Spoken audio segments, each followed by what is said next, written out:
What's going on today, guys?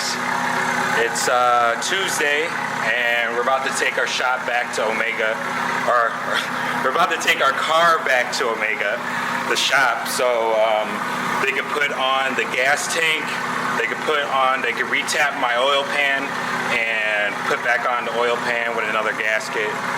I'm gonna ask about doing my tie rods, but I might just push that off and just do that shit myself. I think that's it, just the gas tank and the oil pan, need to get that done. And yeah, so I could stop leaking from my gas tank and also stop leaking from my oil pan. So that'll be two things completed.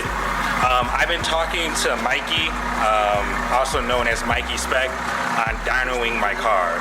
So I'm trying to set up a date for next Saturday so I could dyno my car and get it tuned on Neptune. I'm thinking about putting my boost controller on, but that's later to come, so I'll update you guys more on that when it gets closer to the date and I figure out what actually I want to do. So right now we're going to head to Omega's and get the car ready to get little minor repairs fixed, and so it drives better. So that's what we're about to do. So out here warming up. Alright, so we're here and we're dropping off the car. They said it probably won't be done until tomorrow. They're gonna fix the oil pan, fix the gas tank, or put a new gas tank, put a new oil pan, tap it off, fix my handbrake, and have the other side engaged. The caliper is broken or something, so I gotta replace the caliper. And I think that's it. And then I'll probably be back by tomorrow, late afternoon when I get off work, so we'll check on it then. Car's just chilling out there. They're gonna pull it in overnight, but other than that, I'm about to head home and do some other stuff. Makes my feet stinky. I'm videotaping you. Look at your hair. We took out her hair. She looks like Tarzan now. You look like a damn lion. You're so mean. Enough of this. Anyway, so it's like freaking 3 days after I already got my new oil pan on and my new gas tank and all that. I'm sorry I haven't been on the video thing lately. I've been kind of doing other stuff, but we got some stuff in store that is going on right now for the hatch, and it's gonna be awesome. But after I update you guys on the oil pan and the gas tank. So right now I'm going to take off, I was thinking about taking off my front bumper to show you guys the oil pan and how it's so much better that it's not leaking. Hey, your wallet. Here. Let's go. Oh my gosh, hold on, I'm taking a video right now. Where's my flathead? I'm gonna take this off here real quick. It's like a real 5-second process to take this off. Not literally, but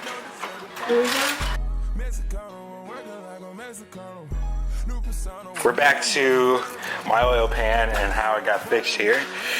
I think it's gonna be dark back there.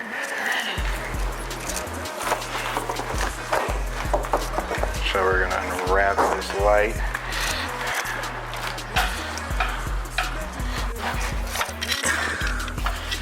So the new oil pan looks kind of glossy, but the tap is a lot better. There's no JB weld around it, straight TIG welded around there, and it does not leak at all.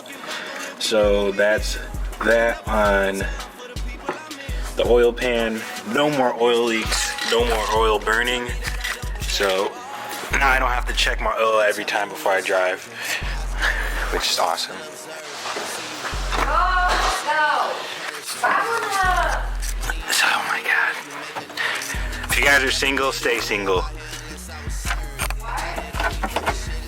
Talking to my viewers. So you guys can already tell that there's a new gas tank here. It's freaking clean back here now compared to the old rust cap that's on here. But that kind of brings me to the point of what's coming next for the hatch. I'm gonna take these two bolts off here for a second.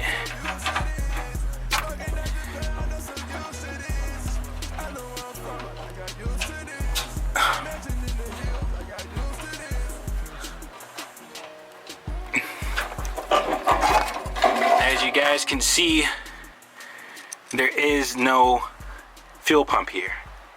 Why is there no fuel pump? Well, let me tell you, I'm going E85 now, and I bought everything to go E85 right now. I bought new lines. I bought a stainless braided return feed and return line that's going to be ran back there. I bought a AEM 320 LPH fuel pump. I'm going to get, I have two more things I need to order. I still need to get another boost controller and a fuel rail. My old boost controller was just junk from the turbo kit, and I don't want to use that.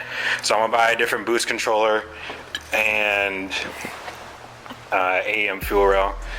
So I got 1200 cc injectors, stainless washable fuel filter, and I think one more thing. Oh, and I put my K-tune regulator back there. So my K-tune regulator is back there. I got a K-tune gauge to match it, so it'll look prettier. But other than that, yeah, so we're gonna be going E85. We're gonna be siphoning all the 93 out of the gas tank. Probably put it in a container over there with the rest of my emergency gas back there, which I won't be able to use. I'll probably put another E85 gas tank up there. I'm going to be getting tuned by Mikey Speck. He's a really good, well-known Honda tuner out here in the Chicagoland area, so I'm going to be getting tuned by him. And yeah, so that's pretty much it. Everything's on its way. I just got to order the AEM fuel rail, and I got to order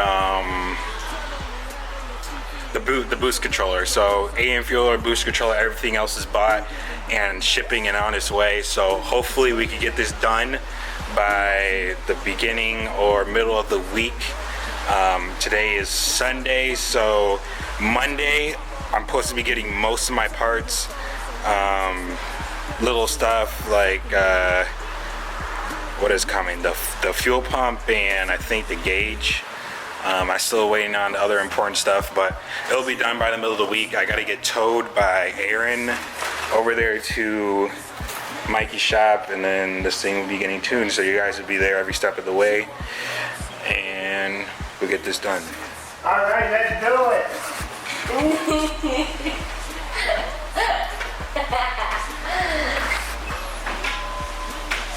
I'm gonna go now. You're a spoiled brat. Back, let's go. I don't know how long this camera is gonna stay here or while I'm driving, but let's talk about E85 and the pros and cons of E85 and why I myself am going E85. And the reason why I didn't go E85 in the first place. Why did I start with 93? Why didn't I just do this from the beginning? I started on 93 pump gas octane because I actually heard from a lot of people and read a lot of forums that going E85 on a turbocharged LS block is not worth it. I don't know why I listened to that, but I did, and that's why I started off on pump gas 93. And so I'm moving over to E85 because I want to add more timing without... What are you doing? It's gonna fall. It might fall. But I want to add more timing without being afraid of blowing up my engine. The reason why I am now going 85 is because I want to add more timing without the fear of blowing up my block. So when you have E85, you obviously burn colder, and it allows you to put more timing in and thus gives you more power. There is actually a lot of E85 suppliers out here where I live. I wouldn't have to go too far to get E85, and it's really not a problem for me to, if I run out of gas, or I won't have to get a whole gallon or an entire tank of E85 just to be on the safe side in case I run out of fuel. And I just think E85 is just gonna bring me the power that I want and just not be afraid of detonation. So that's why I'm going E85, and why corn oil is the best oil. I think that's it. I think that's pretty much all I gotta say about E85 and why I'm going E85. And it's important that you guys do run new lines if you're gonna do 85. Do not stay on your stock line. Some people say yeah, and some people can do it on their stock lines, and it might last a while. It might last a year or two. But for you, if you plan on keeping your car and you plan on having your car for a long time and keeping it reliable, definitely run new lines, because they're going to corrode. They are. Even if you drive the thing every day and don't let the E85 sit in the lines, they are going to corrode.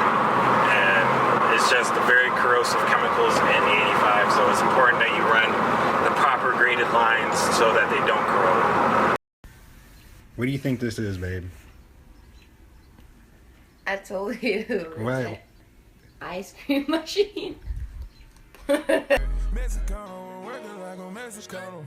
New persona, I'm moving off from Ferragamo. Get the llama, I party with the real.